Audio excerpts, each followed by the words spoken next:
Bismillahirrahmanirrahim. Assalamu alaikum students. I am Ghulam Abbas from Pak Junior College.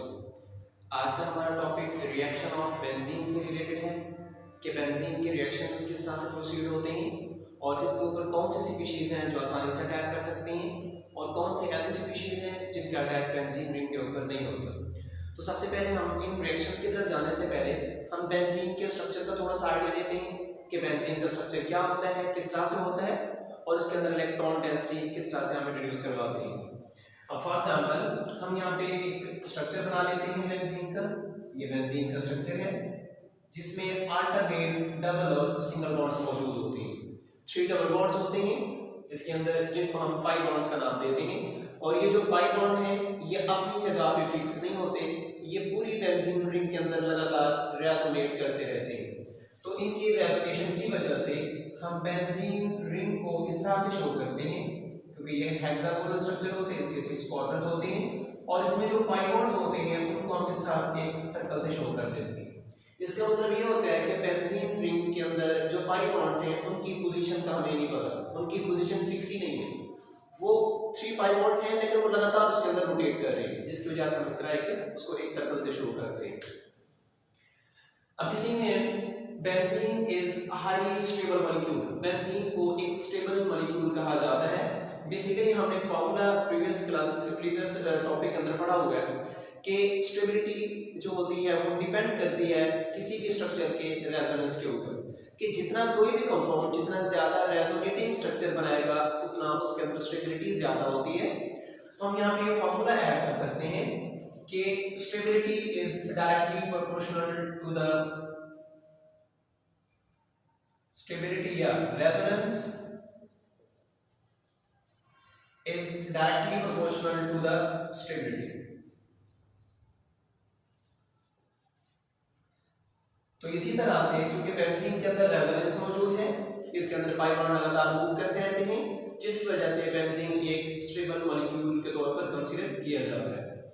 अब इसमें हमारे पास 2 species होती हैं, एक न्यूक्लियोफाइल होता है और एक इलेक्ट्रोफाइल होता है।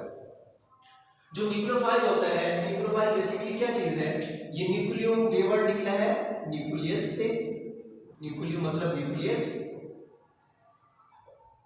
और फाइल का मतलब होता है लवे। क्या मतलब हुआ न्यूक्लियोफाइल का? न्यूक्लियोफाइल का मतलब न्यूक्लियस लवे, मतलब न्यूक्लियस को अट्रैक्ट करने वाले। तो न्यूक्लियस के ऊपर चार्ज बेसिकली क्या होता है, न्यूक्लियस के ऊपर चार्ज होता है पॉजिटिव।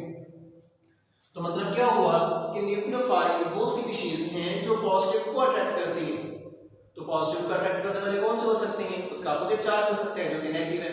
तो मतलब हम यहाँ पे ये कह सकते हैं कि जो न्यूक्लियोफाइल है वो या तो कंप्लीट पॉजिटिव हो सकता है, उसके ऊपर पॉजिटिव चार्ज होगा, या उसके ऊपर पार्शियल पॉजिटिव चार्ज हो सकता है, या वो डेफिशिएंट ऑफ इलेक्ट्रॉन हो सकता है, उसको हम बोलते हैं न्यूक्लियोफाइल। अब दूसरा यहाँ पे वर्ड है इलेक्ट्रोफाइल का। इलेक्ट्रोफाइल, इलेक्ट्रो मतलब इलेक्ट्रॉन से, इलेक्ट्रॉन, और फाइल का मतलब लविंग है।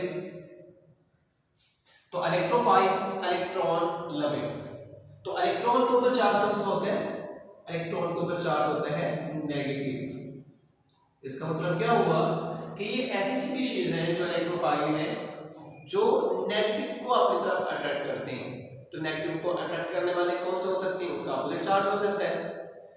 तो हम ये कह सकते हैं ये जो इलेक्ट्रोफाइल है ये बेसिकली पॉजिटिव स्पीशीज हो सकती है। सॉरी, न्यूक्लियोफाइल के अंदर हमने ये बात की थी कि पॉजिटिव नहीं होते क्योंकि पॉजिटिव को अट्रैक्ट करने वाले क्या होने चाहिए, नेगेटिव, या कंप्लीट नेगेटिव या पार्शियल नेगेटिव होगा।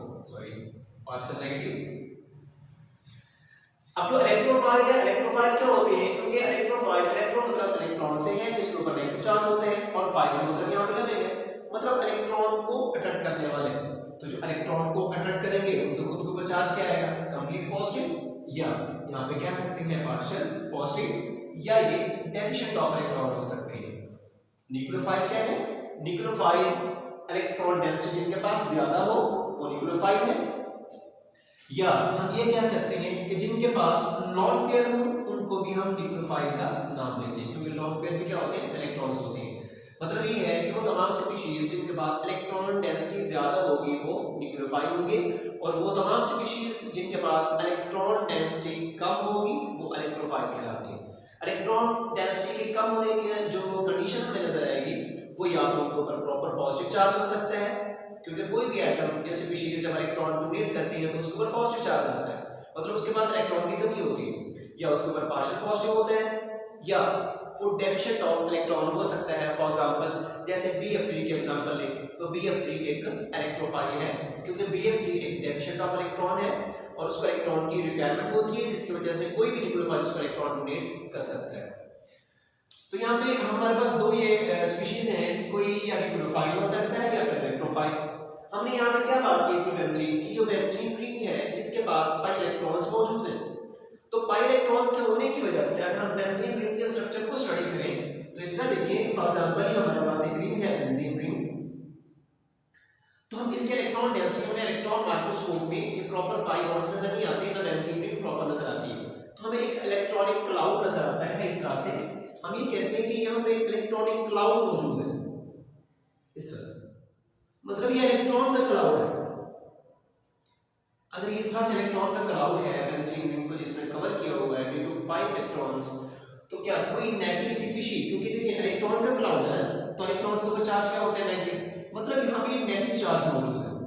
अगर कोई नेगेटिव स्पीशीज के करीब आती है, फॉर एग्जांपल N2 नेगेटिव है, अगर ये नेगेटिव इसके करीब आता है तो क्या इसको ऊपर अटैक कर सकेगा? कभी भी नहीं कर सकता। रीजन क्या है?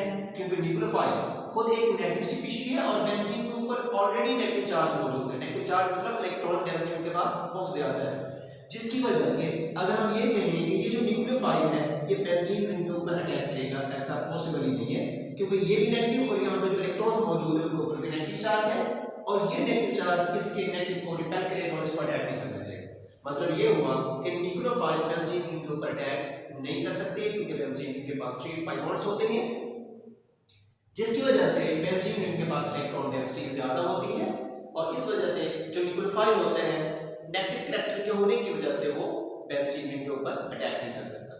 बेंजीन रिंग खुद एक न्यूक्लियोफाइल है, क्योंकि उसके पास इलेक्ट्रॉन डेंसिटी ज्यादा है, तो बेंजीन रिंग खुद एक न्यूक्लियोफिलिक कैरेक्टर रखती है। उसके बाद सेकंड आ जाता है इलेक्ट्रोफाइल। इलेक्ट्रोफाइल को मैंने आपको बता दिया इलेक्ट्रॉन लविंग। अब इलेक्ट्रॉन लविंग का मतलब क्या है कि बेंजीन जो इलेक्ट्रोफाइल्स होते हैं उनके ऊपर पॉजिटिव चार्ज होता है, तो क्या कोई पॉजिटिव स्पीशीज बेंजीन के ऊपर अटैक करेगी या नहीं करेगी? तो डेफिनेटली अगर कोई पॉजिटिव स्पीशीज के करीब आ रही जिसके ऊपर पॉजिटिव चार्ज है, मतलब इसको इलेक्ट्रॉन की रिक्वायरमेंट है, तो यहाँ पे बेंजीन के पास इलेक्ट्रॉन डेंसिटी बहुत ज्यादा है, मतलब इनका आपस में जो है अटैचमेंट इनके आपस में हो सकती है और इनका आपस में बॉन्ड बन सकता है। तो मतलब ये हुआ कि जो इलेक्ट्रोफाइल्स होती हैं ये बेंजीन रिंग के ऊपर अटैक कर सकते हैं, ठीक है। तो आगे जो है हमारे पास इलेक्ट्रोफाइल्स होते हैं, बेसिकली दो तरह के होते हैं, कुछ होते हैं वीक इलेक्ट्रोफाइल, कुछ होते हैं स्ट्रॉन्ग इलेक्ट्रोफाइल। तो यहाँ पे क्वेश्चन ये ओरिजिनेट होता है कि बेंजीन रिंग के ऊपर कौन सा न्यूक्लियोफाइल आसानी से अटैक करेगा? तो जो वीक न्यूक्लियोफाइल होते हैं इनका जो अटैक होता है बेंजीन रिंग के ऊपर बहुत कम होता है, ना होने के बराबर होता है। हम यहाँ पे ये वर्ड भी लिख सकते हैं कि जो वीक इलेक्ट्रोफाइल होते हैं can not attack on the benzene ring, या अटैक होगा तो बहुत मुश्किल से होगा, हमें हाई कंडीशंस अप्लाई करनी पड़ती हैं अटैक करवाने के लिए। नॉर्मल कंडीशन में कभी भी वीक न्यूक्लियोफाइल बेंजीन रिंग के ऊपर अटैक नहीं कर सकता। रीजन क्या आ जाती है? क्योंकि बेंजीन रिंग के अंदर 3 पाई बॉन्ड्स मौजूद हैं और वो पाई बॉन्ड्स अपनी जगह पे फिक्स नहीं है, ये लगातार इसके अंदर रोटेट कर रहे हैं, और इसकी इस रोटेशन की वजह से हम इसमें एक सर्कल लगा देते हैं। अब ऐसे समझे जैसे इस तरह है कि बेंजीन रिंग जो है उसका जो इलेक्ट्रॉनिक क्लाउड है, इलेक्ट्रॉनिक क्लाउड का मतलब क्या, उसके अंदर जो पाई बॉन्ड है वो लगातार रोटेट कर रहे हैं। रोटेट करने से उनके ऊपर जो स्ट्रॉन्ग न्यूक्लियोफाइल होते हैं वो तो उसके पाई बॉन्ड्स को, उसके रेजोनेटिंग, उसके स्टेबिलिटी को डिस्टर्ब कर सकते हैं। मतलब जो पाई बॉन्ड लगातार रोटेट कर रहे हैं ना, जब कोई वीक न्यूक्लियोफाइल उसको ऊपर अटैक करने चाहता है तो उसको अटैक नहीं करने देते, क्योंकि पाई बॉन्ड्स को लगातार रोटेट कर रहे हैं।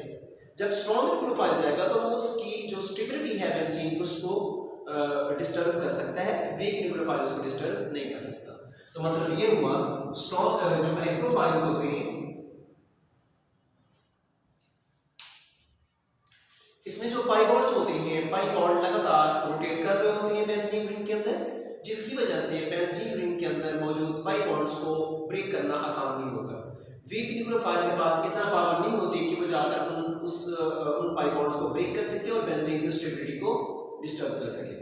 तो हमें स्ट्रॉन्ग न्यूक्लियोफाइल की रिक्वायरमेंट होती है। बेसिकली स्ट्रॉन्ग न्यूक्लियोफाइल वो न्यूक्लियोफाइल होता है जिसके पास इलेक्ट्रॉन डेंसिटी बहुत ज्यादा कम हो। हम सिंपल वर्ड्स में ये कह सकते हैं कि वो स्पीशीज जिनके ऊपर प्रॉपर कंप्लीट पॉजिटिव चार्ज मौजूद हो वो इलेक्ट्रोफाइल बेंजीन रिंग के ऊपर अटैक करते हैं और बेंजीन रिंग की स्टेबिलिटी को डिस्टर्ब कर देते हैं और पाई बॉन्ड को ब्रेक कर देते हैं।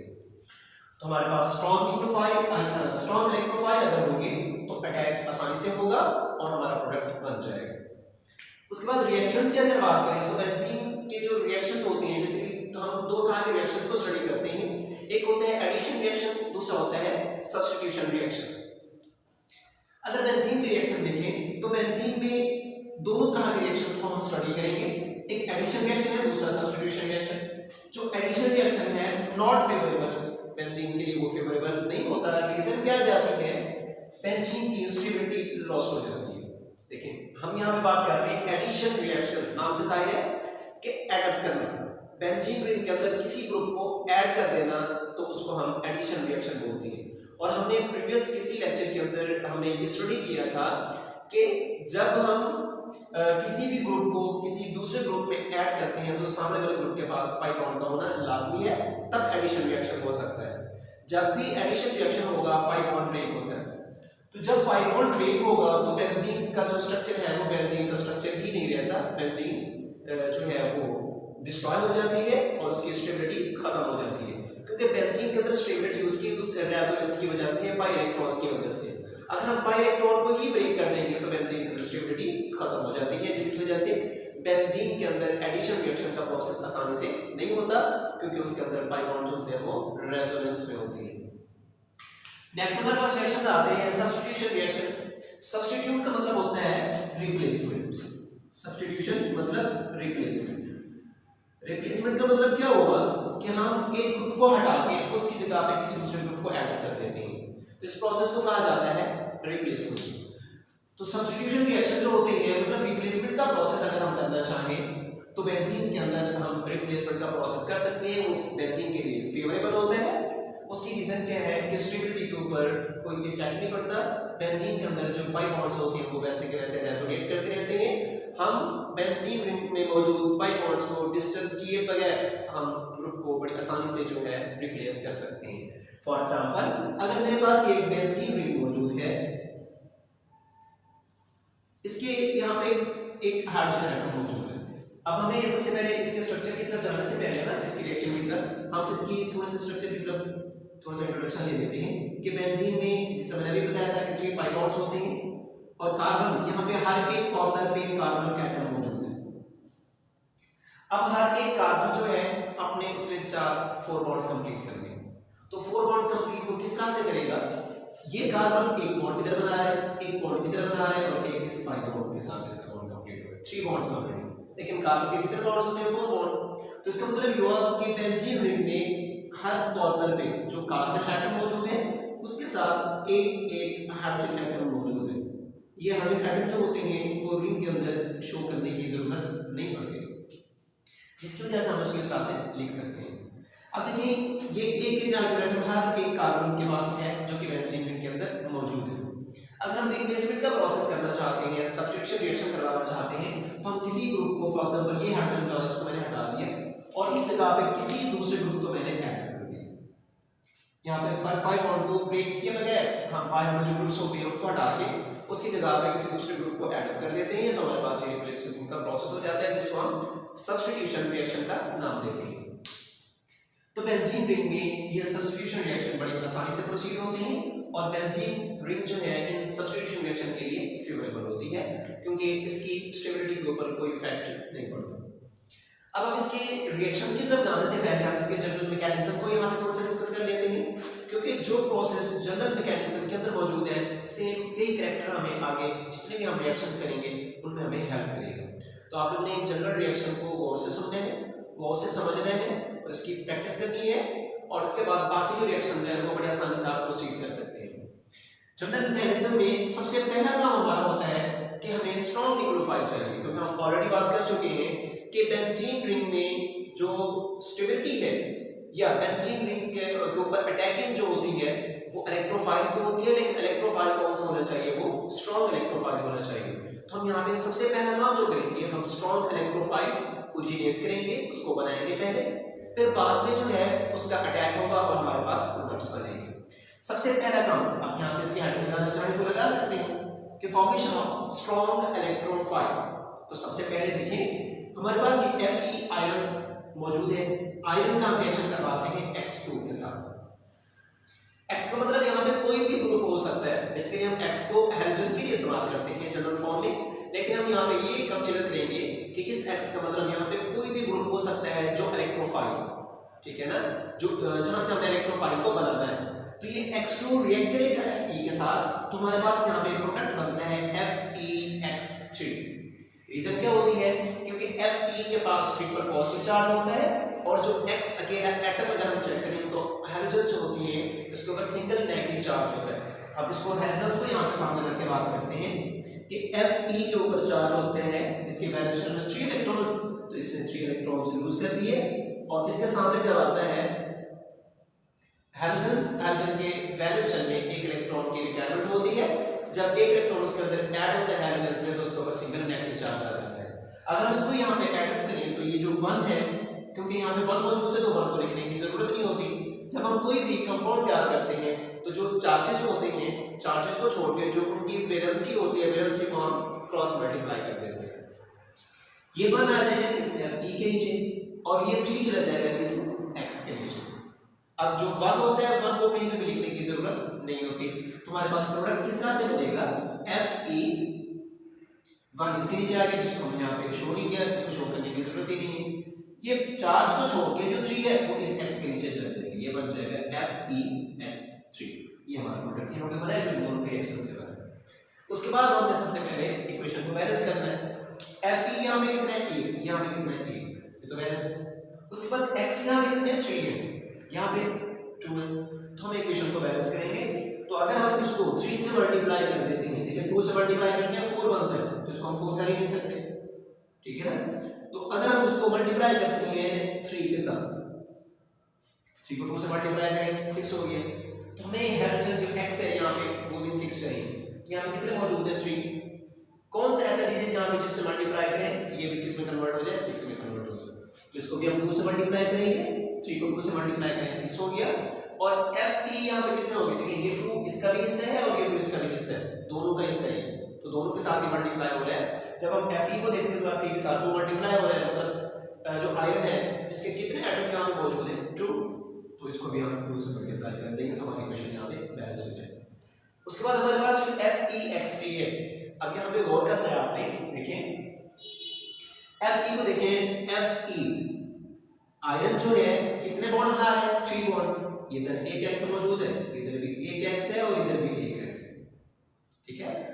अब हमारे पास वो कंपाउंड स्टेबल होते हैं जिनके वैलेंस शेल जो होते हैं उनमें डुप्लेट या ऑक्टेट रूल कंप्लीट होगा।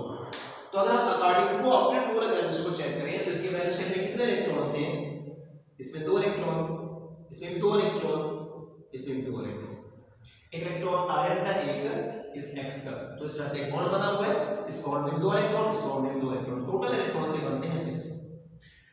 अब ये 6 इलेक्ट्रॉन्स हैं लेकिन इसका ऑक्टेट कंप्लीट नहीं हो रहा, तो ऑक्टेट कहां से कंप्लीट होगा, जब इसको 2 इलेक्ट्रॉन्स मिलेंगे तब जाकर इसका ऑक्टेट कंप्लीट होता है।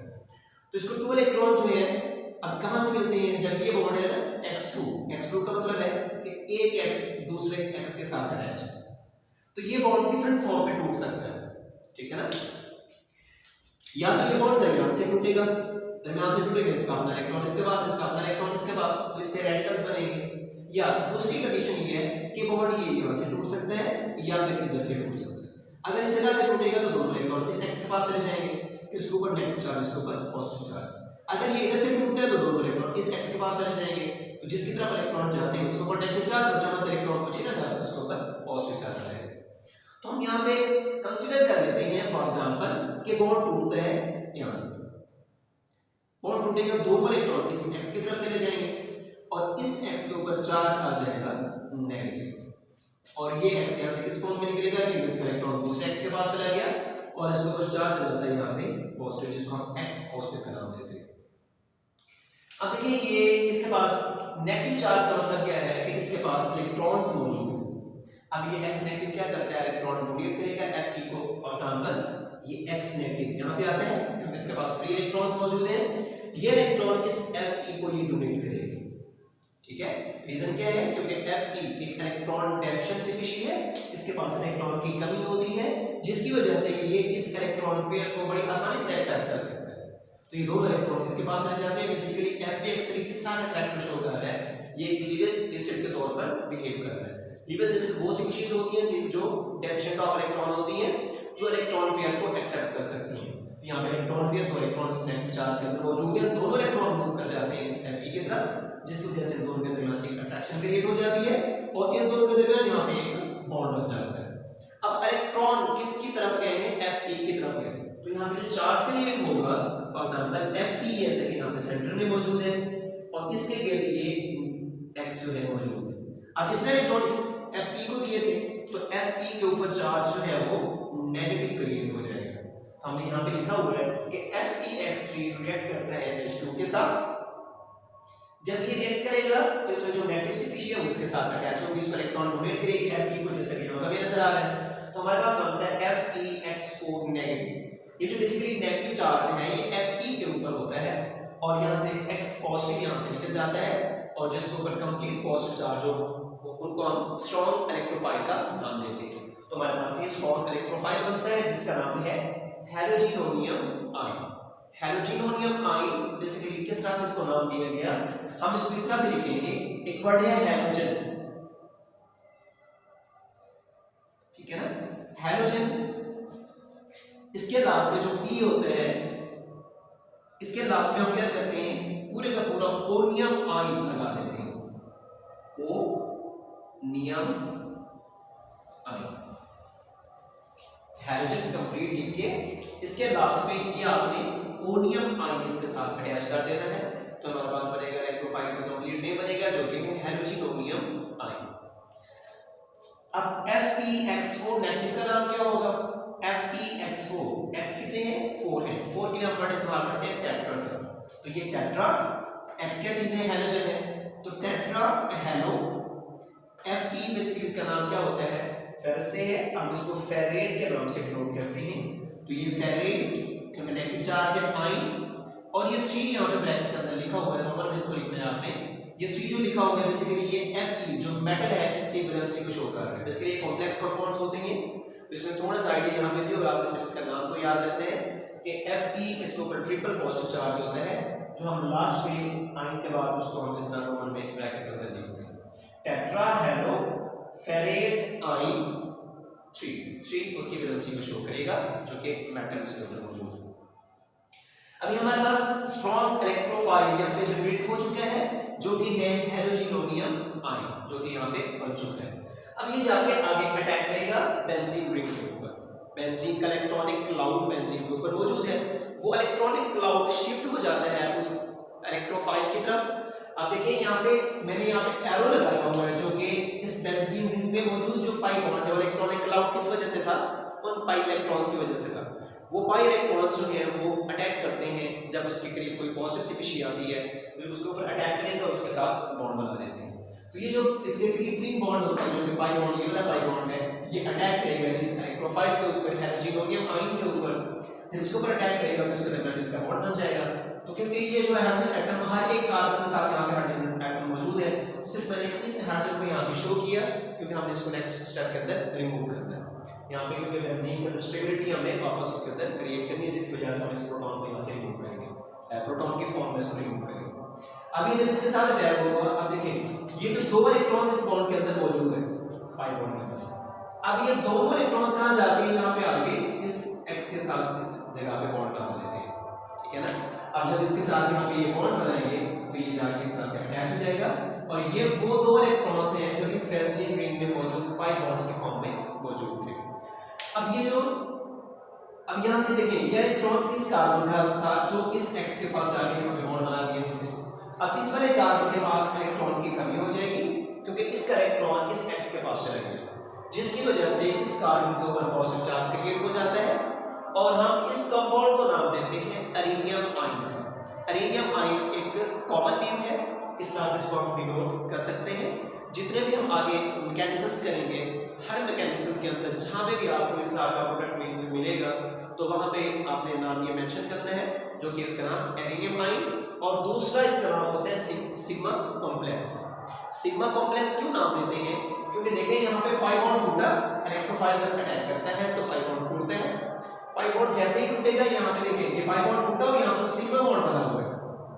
इस सिग्मा फॉर्मेशन की वजह से हम इस कंपाउंड को सिग्मा कॉम्प्लेक्स का नाम देते हैं।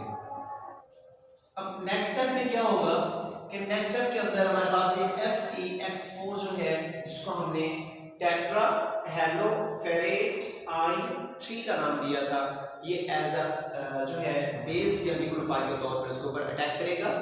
एज अ बेस इसके ऊपर अटैक करेगा, जैसे ही इसके ऊपर अटैक करेगा प्रोटॉन को ये अपने साथ मिला लेगा। और क्योंकि देखें जो बेसिकली अटैक किस तरह से होगा, इसका मैं यहाँ पे एक स्ट्रक्चर ड्रॉ कर रहा हूँ, जिसका हमने स्टार्ट में इसको डिस्कस भी किया था। FeX4 वो इस तरह से इस Fe के साथ अटैच है। इसको मैंने यहाँ पे ओपन कर दिया। अब ये अटैक बेसिकली इसके ऊपर चार्ज क्या है, नेगेटिव। Fe के ऊपर नेगेटिव चार्ज मौजूद है। अब ये अटैक किस तरह से होता है, ये जो एक, क्योंकि देखिए Fe एक मेटल है और मेटल की प्रॉपर्टी क्या होती है, इलेक्ट्रॉन रोटेट करना, लेकिन उसके ऊपर नेगेटिव चार्ज है। तो ये जो Fe है बड़ी आसानी से इलेक्ट्रॉन रोटेट करने की कोशिश करेगा। अगर कोई इस इलेक्ट्रॉन को पिक करना चाहे तो ये बड़ी आसानी से उसको इलेक्ट्रॉन देगा, मतलब एक हाइड्रोजन को वहां से निकालने की कोशिश करेगा। तो ये जो X है जो यहाँ पे मौजूद है, तो Fe क्या करता है, ये दोनों इलेक्ट्रॉन्स को लेके इसको यहाँ से भगा देता है, और ये जो X यहाँ से निकलेगा, X नेगेटिव की फॉर्म में यहाँ से निकलेगा, ये जाकर क्या करता है, इस प्रोटॉन के ऊपर अटैक करता है। तो यहाँ से HX यहाँ से निकल जाएगा और FeX दूसरा प्रोडक्ट बन जाएगा। और ये जो बॉन्ड टूटेगा, क्योंकि इस H को इधर से इलेक्ट्रॉन्स मिल रहे हैं, तो इस H के ये जो बॉन्ड, इसके बॉन्ड के अंदर दो इलेक्ट्रॉन्स मौजूद हैं, ये दोनों इलेक्ट्रॉन शिफ्ट हो जाते हैं यहाँ पे बेंजीन रिंग के अंदर, और यहाँ पे पाई बॉन्ड फिर से बन जाता है और बेंजीन के अंदर स्टेबिलिटी फिर से क्रिएट हो जाती है। एक ये जो रिएक्शन होता है बहुत तेजी के साथ होता है, एक लम्हे के अंदर ये जो है प्रोडक्ट बन जाता है। तो इस तरह अब देखिए ये जो आपके पास प्रोडक्ट बना, जिसको हमने हेलोबेंजीन का नाम दिया, आप इसको हेलोबेंजीन कह सकते हैं। और इसके अलावा बाकी जो ग्रुप यहाँ पे अटैच होगा हाइड्रोजन में से, अगर क्लोरीन है तो क्लोरोबेंजीन, ब्रोमीन है तो ब्रोमोबेंजीन का इसको नाम दिया जा सकता है। अब देखिए ये जो स्टेप यहाँ पे लिखा हुआ है, आप इस तरह से करना चाहें तब भी ठीक है। अगर हम इसका एक स्टेप बढ़ाना चाहें कि किसी रिएक्शन के अंदर इस तरह से इसको किया हुआ है कि ये जो हमने एक बेस को यहाँ पे इस्तेमाल किया था, इसको यहाँ पे अटैक नहीं कराया जाता, तो सिर्फ ये जो है प्रोटॉन यहाँ से निकाल देंगे, जैसे यहाँ पे मैंने किया हुआ है कि प्रोटॉन यहाँ से रिमूव होगा, ये बॉन्ड यहाँ पे शिफ्ट हो जाएगा, यहाँ से प्रोटॉन निकल जाएगा, हमारे पास ये हेलोबेंजीन बन जाएगी। और ये H पॉजिटिव जो बचेगा, ये अगले स्टेप में फिर आप लिखेंगे कि ये H पॉजिटिव जो है, H पॉजिटिव ये अटैक करेगा FeX4 नेगेटिव के साथ, तो यहाँ पे बॉन्ड करेगा FeX3 प्लस HX, सेम ये चीजें यहाँ पे बन जाएगी जो हमने यहाँ पे बनाई थी। तो ये हमारे पास ये इस तरह से प्रोडक्ट बन जाएगा। आप इसको एक ही स्टेप में करना चाहें या सिर्फ आप प्रोटॉन को पहले रिमूव कर लें इस तरह से, उसके अगले स्टेप में फिर आप ये प्रोडक्ट बना दें, दोनों तरह से आप कर सकते हैं, दोनों तरह से ठीक है। उसके बाद हमारा जो नेक्स्ट मैकेनिज्म है, रिएक्शन है, nitration of benzene. Most important long question के तौर पर ये पेपर में आता है क्वेश्चन, और ये एक इंपॉर्टेंट शॉर्ट क्वेश्चन भी है, और इसी के ऊपर बहुत सारे एमसीक्यूज भी बनते हैं। तो आप इसको गौर से सुनेंगे, ये किस तरह से रिएक्शन प्रोसीड होगा और इसमें कौन कौन से कैटलिस्ट इस्तेमाल होते हैं, और किस तरह से आपस में रिएक्ट करके इस जो है नाइट्रेशन का प्रोसेस प्रोसीड होता है। सबसे पहले नाइट्रेशन ऑफ बेंजीन, इसकी डेफिनेशन को देखते हैं। The introduction of nitro group in benzene ring is called nitration of benzene. कि बेंजीन रिंग के ऊपर नाइट्रो ग्रुप कौन सा होता है, NO2 ग्रुप को हम नाइट्रो ग्रुप का नाम देते हैं। जब इसको हम बेंजीन रिंग के ऊपर इंट्रोड्यूस करवा देते हैं तो उसको हम नाम देते हैं नाइट्रेशन ऑफ बेंजीन का नाम देते हैं। तो अब इसके अंदर जो रिएजेंट्स इस्तेमाल होते हैं, रिएजेंट्स होते हैं, दो रिएजेंट इस्तेमाल किए जाते हैं, concentrated HNO3 and concentrated H2SO4। HNO3 nitric acid होता है और H2SO4 एक सल्फ्यूरिक एसिड है, जिसको किंग ऑफ द केमिकल भी कहा जाता है। इन दोनों का मिक्सर, इन दोनों को मिक्सअप कर दिया जाता है, इनका मिक्सर लेते हैं। मिक्सर क्या होता है, 1:1 होती है, मतलब दोनों की जो अमाउंट होगी वो इक्वल अमाउंट में हम इसको लेते हैं। जितनी रेशियो कॉन्संट्रेटेड HNO3 की होती है उतनी ही हम H2SO4 की लेते हैं। अगर हम दोनों को कंपेयर करें तो दोनों में से स्ट्रॉन्ग एसिड कौन सा होगा। बेसिकली देखें एसिड की प्रॉपर्टी क्या होती है, एसिड की प्रॉपर्टी होती है प्रोटॉन को रिलीज करना। अब इनमें से स्ट्रॉन्ग एसिड कौन सा है, स्ट्रॉन्ग एसिड है H2SO4 is the strong acid ये बड़ी आसानी से प्रोटॉन डोनेट करता है। अगर हम NO3 को देखें तो ये एक वीक एसिड है, ठीक है। जो स्ट्रॉन्ग एसिड होगा वो बड़ी आसानी से प्रोटॉन देगा, जो वीक एसिड होगा उसमें प्रोटॉन का जो रिलीज होने का प्रोसेस होगा वो बहुत स्लो होता है। अगर इन दोनों को आपस में रिएक्ट करवाया जाए, जो स्ट्रॉन्ग एसिड होगा वो आपको तो प्रॉपर्टी शो करेगा, जो वीक एसिड होगा उसका एसिडिक कैरेक्टर शो नहीं होगा, वो एज अ बेस का काम करता है। जब इन दोनों को मिक्स करते हैं, दोनों का आपस में रिएक्शन होता है, HSO4 एज अ एसिड के तौर पर वर्क करता है और HNO3 जो है एज अ बेस के तौर पर यूज किया जाता है। अब इसमें टेम्परेचर जो है हम ये नाइट्रेशन का प्रोसेस करना चाहते हैं तो टेम्परेचर हमारे पास सॉल्यूशन का टेम्परेचर 50 to 55 डिग्री सेल्सियस होना चाहिए, तब ये बॉन्ड छूटेंगे और आगे प्रोडक्ट फॉर्मेशन का प्रोसेस स्टार्ट हो जाएगा। उसके बाद इलेक्ट्रोफाइल कौन सा होगा, यहाँ पे इलेक्ट्रोफाइल हमारे पास है नाइट्रोनियम आयन। नाइट्रोनियम आयन का फार्मूला होता है NO2 पॉजिटिव। ये नाइट्रोनियम आयन है और ये मोस्ट इंपॉर्टेंट एमसीक्यूज भी है, पेपर में काफी दफा पूछा जा चुका है कि the electrophile which is used in the process of nitration of benzene, तो इसमें हम कौन सा इलेक्ट्रोफाइल इस्तेमाल करते हैं, वो होता है नाइट्रोनियम आयन। एक इंपॉर्टेंट एमसीक्यूज है जिसका फॉर्मूला होता है NO2 पॉजिटिव। सबसे पहले रिएक्शन देखें इसका। रिएक्शन के अंदर सिर्फ सिंपल रिएक्शन की बात करें, मैकेनिज्म की भी बात नहीं कर रहे। रिएक्शन के अंदर सिर्फ आपको ये पता हो कि किस तरह से कौन सा ग्रुप किस जगह पे अटैच हुआ है, तो प्रोडक्ट कौन सा है, कैसे अटैच हुआ है, ये हमें मैकेनिज्म में जाके पता लग जाता है। तो इसमें देखिए बेंजीन रिंग हमारे पास है, क्योंकि हमें यहाँ से एक हाइड्रोजन को रिमूव करना है, क्योंकि हम ये रिएक्शन जो स्टडी कर रहे हैं बेंजीन रिंग के, ये सब्स्टिट्यूशन रिएक्शन है और ये रिप्लेसमेंट का प्रोसेस होता है, जिसकी वजह से हमें यहाँ पे रिप्लेसमेंट करने के लिए हाइड्रोजन एटम को यहाँ से रिमूव करना पड़ेगा। तो हमारे पास नाइट्रिक एसिड को मैंने यहाँ पे ओपन करके लिख दिया हुआ है, तो नाइट्रिक एसिड रिएक्ट करता है इस बेंजीन रिंग के साथ। तो नाइट्रिक एसिड क्योंकि एज अ बेस का काम कर रहा है, तो बेसिक वो स्पीशीज होती है जो OH आयन रिलीज करती है, तो OH इस नाइट्रिक एसिड से निकलेगा और बेंजीन रिंग से हाइड्रोजन आपस में रिएक्ट करके वाटर का मॉलिक्यूल यहां से निकल जाएगा और बेंजीन रिंग में ये जगह फ्री हो जाएगी, कार्बन की ये वैलेंसी फ्री होगी और इस कार्बन के इसी बॉन्ड के साथ ये N नाइट्रोजन जो है आकर अटैच हो जाएगा और उसके साथ बाकी ग्रुप उसके साथ अटैच होते हैं, तो हमारे पास ये प्रोडक्ट आ जाता है जिसको हम नाइट्रोबेंजीन का नाम देते हैं। नाइट्रेशन यहाँ पे नाइट्रो ग्रुप यहाँ पे अटैच है और ऑक्सीजन यहाँ पे डबल बॉन्डेड है और इसका सिंगल बॉन्ड यहाँ पे मौजूद है। अगर हम इसको इकट्ठा करके लिखना चाहें तो NO2 लिखा जा सकता है। देखिए यहाँ पे तो पॉजिटिव चार्ज आ रहा है, देखिए इधर नेगेटिव चार्ज मौजूद है, तो अब जब हम इसको इकट्ठा करके लिखते हैं तो ये एक पॉजिटिव नेगेटिव से कैंसिल हो जाता है, तो इसको मॉलिक्यूलर फार्मूला के ऊपर शो नहीं किया जाता। बेसिकली यहाँ पे रेजोनेशन का प्रोसेस होता रहता है, ये जो नेगेटिव चार्ज यहाँ पे मूव करेगा और पाई बॉन्ड यहाँ से ब्रेक हो जाता है, फिर ये वापस आते हैं इस तरह से रोटेट करते रहते हैं, रेजोनेटिव स्ट्रक्चर बनाते रहते हैं। सबसे पहले इसका mechanism formation of electrophile. Electrophile किस तरह से जनरेट होगा, क्योंकि हमें स्ट्रॉन्ग इलेक्ट्रोफाइल चाहिए। मैकेनिज्म में सबसे पहले हम इलेक्ट्रोफाइल को जनरेट करते हैं अकॉर्डिंग टू जनरल मैकेनिज्म के अंदर भी हमने ये डिस्कस किया था कि सबसे पहले हम स्ट्रॉन्ग इलेक्ट्रोफाइल को बनाएंगे, वो जाके अटैक करेगा बेंजीन रिंग के ऊपर, क्योंकि वीक न्यूक्लियोफाइल का जो अटैक है वो बेंजीन रिंग के ऊपर बड़ी मुश्किल से होता है या फिर होता ही नहीं। तो सबसे पहले H2SO4 क्या कर रहे हैं, स्ट्रॉन्ग एसिड है, इसका काम क्या है, प्रोटॉन को रिलीज करना। तो यहाँ से प्रोटॉन रिलीज होगा, इसके रिवर्सिबल रिएक्शन होता है, ये आपस में रिएक्ट करके इस फॉर्म में भी कन्वर्ट होते रहते हैं और ये प्रोटॉन भी वहां से रिलीज होता रहता है, तो प्रोटॉन ये H2SO4 रिलीज करेगा। अब इसमें जो HNO3 है, इसमें मौजूद जो लोन पेयर मौजूद है, इस ऑक्सीजन एटम भी अटैक करेंगे इस हाइड्रोजन के बाद इस प्रोटॉन के ऊपर और इसको अपने साथ बिठा देते हैं यहाँ। अब इस पॉइंट को गौर करना है, यहाँ पे क्वेश्चन ये ओरिजिनल होता है कि ऑक्सीजन के ऊपर यहाँ पे नेगेटिव चार्ज मौजूद था, तो लोन पेयर ने ही क्यों अटैक किया, यहाँ पे नेगेटिव चार्ज ने क्यों अटैक नहीं किया, क्योंकि नेगेटिव चार्ज जो है यहाँ पे ये जो नेगेटिव चार्ज बना हुआ है ये स्टेबल एनायन बना हुआ है।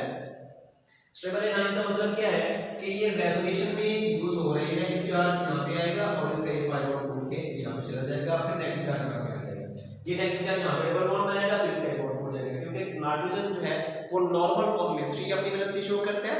अगर हम इसको इसके नॉन पेयर को यूज कर ले तो ये मैक्सिमम 4 बॉन्ड बना सकता है, तो इसके 4 बॉन्ड्स यहाँ पे कंप्लीट है, तो जिस वजह से इसके ऊपर पॉजिटिव चार्ज भी मौजूद है नाइट्रोजन के ऊपर। तो इस तरह ये जो नेगेटिव चार्ज है स्टेबिलिटी शो कर रहा है ड्यू टू रेजोनेंस, जिसकी वजह से ये इस प्रोटॉन के ऊपर अटैक नहीं करेगा, तो प्रोटॉन के ऊपर ये लॉन पेयर अटैक करते हैं, ये लॉन पेयर इस प्रोटॉन के ऊपर अटैक करेंगे। अब जब ये लॉन पेयर इस प्रोटॉन को डोनेट किए जाएंगे तो ये प्रोटॉन आकर इस ऑक्सीजन के साथ यहाँ पे आके अटैच हो जाएगा, क्योंकि लॉन पेयर इस ऑक्सीजन ने डोनेट किए हैं वो एटम जो इलेक्ट्रॉन का पेयर देता है तो उसके ऊपर पॉजिटिव चार्ज आता है, इस वजह से यहाँ ऑक्सीजन के ऊपर पॉजिटिव चार्ज आ जाएगा। एक बात याद रखनी है, जब भी किसी हाई इलेक्ट्रोनेगेटिव एटम के ऊपर पॉजिटिव चार्ज आता है तो वो एटम पहले से ज्यादा इलेक्ट्रोनेगेटिव हो जाता है, तो इसकी इलेक्ट्रोनेगेटिविटी इंक्रीज हो जाएगी। तो जिसकी वजह से यहाँ पे देखें HOH, ये बेसिकली फार्मूला होता है वाटर का, ये वाटर का मॉलिक्यूल है जो ऑक्सीजन के जरिए इस नाइट्रोजन के साथ अटैच है। तो ये जो वाटर का मॉलिक्यूल होता है H2O is good leaving group.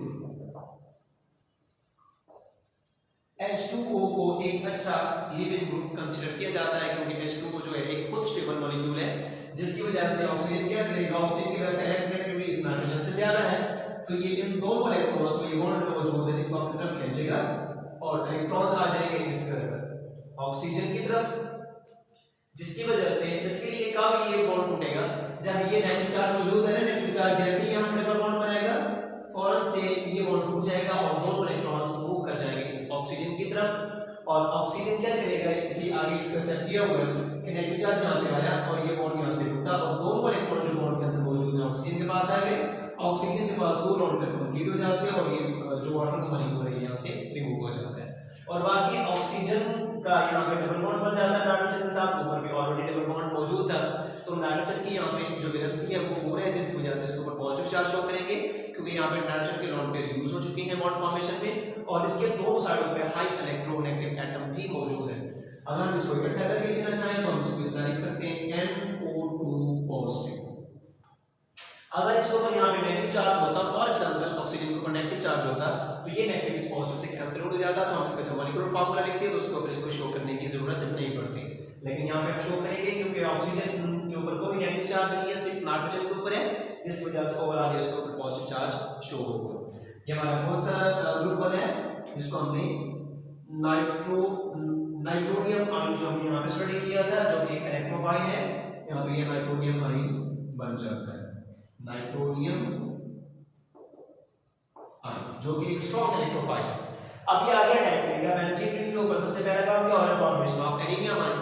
एरिनियम ion क्या चीज होती है, जब बेंजीन रिंग के ऊपर पॉजिटिव चार्ज आता है तो उसको हम एरिनियम आयन भी बोलते हैं या उसको सिग्मा कॉम्प्लेक्स भी कहा जाता है, या जो ग्रुप अटैच हुआ है उसी का अकॉर्डिंग भी हम उस प्रोडक्ट को नाम दे सकते हैं, जो कि इंटरमीडिएट प्रोडक्ट बनता है, आयन बनता है।